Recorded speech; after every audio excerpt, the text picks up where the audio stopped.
जय हिंद दोस्तों, A2B2 study की यूट्यूब चैनल पर मैं रंजीत केसरी आप सभी का एक बार फिर से हार्दिक स्वागत करता हूं। फाइनली PCI यानी फार्मेसी काउंसिल ऑफ इंडिया ने बीते 12 जनवरी को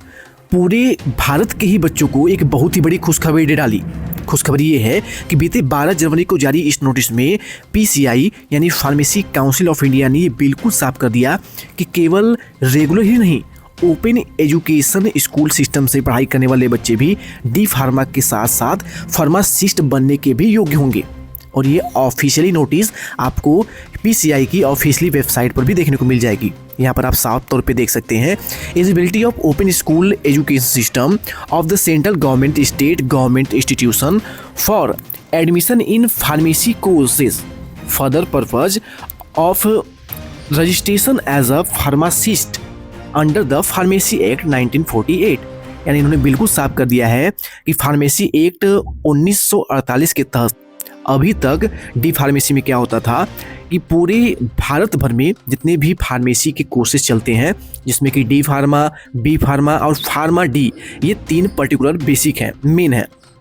इन प्रोग्राम के तहत केवल उन्हीं बच्चों को फार्मासिस्ट की डिग्री दी जाती थी या फिर केवल उन्हीं बच्चे डी फार्मा, बी फार्मा या फार्मा डी कर सकते थे जो कि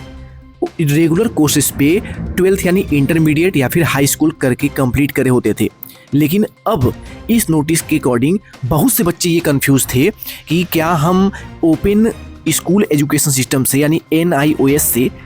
12th किए हुए हैं, इंटरमीडिएट पास आउट किए हुए हैं, तो क्या हम एलिजिबल होंगे। तो इस कन्फ्यूजन को बिल्कुल साफ कर दिया है PCI ने साफ कर दिया है कि this is in continuation to council circular. एक सर्कुलर का यहाँ पे हवाला दिया गया है। Student who has passed from open school education system of the central government state government institutions, यानी ऐसे स्टूडेंट जो कि ओपन स्कूल्स एजुकेशन सिस्टम से, चाहे वो सेंट्रल गवर्नमेंट या फिर स्टेट गवर्नमेंट के किसी भी इंस्टीट्यूशन में made eligible for admission to D pharma, B pharma and pharm D, यानी वे सभी बच्चे एलिजिबल होंगे जो कि सेंट्रल गवर्नमेंट से या फिर स्टेट गवर्नमेंट से ओपन स्कूल्स एजुकेशन सिस्टम से पढ़ाई किए हुए होंगे। इसके साथ साथ केवल वो डी फार्मा, बी फार्मा और फार्मा डी कोर्सेज ही नहीं कर सकते, बल्कि वो आगे चल के फार्मासिस्ट की डिग्री के लिए भी एलिजिबल होंगे। यहाँ पर the student of such open school who have already passed और are undergoing pharmacy courses shall be treated as eligible for registration as a pharmacist under the Pharmacy Act, subject to fulfillment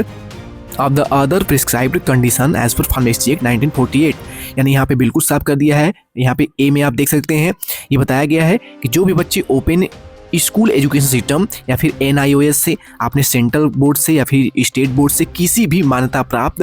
अगर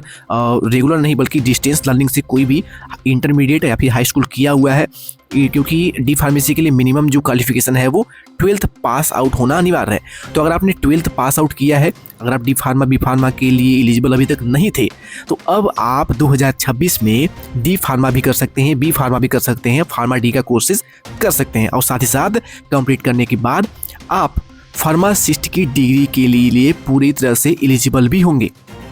तो ये बहुत ही बड़ी notice है। उम्मीद है आपको ये नोटिस बहुत ही अच्छे समझ में आ गई होगी। कोई भी डाउट है तो आप हमें कमेंट कर सकते हैं और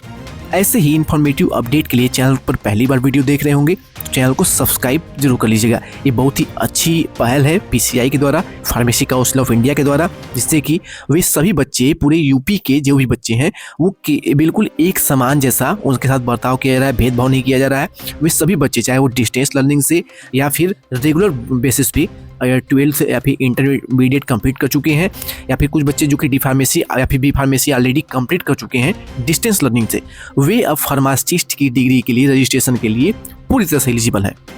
तो चलिए वीडियो को यहीं पे करते हैं एंड। Thank you.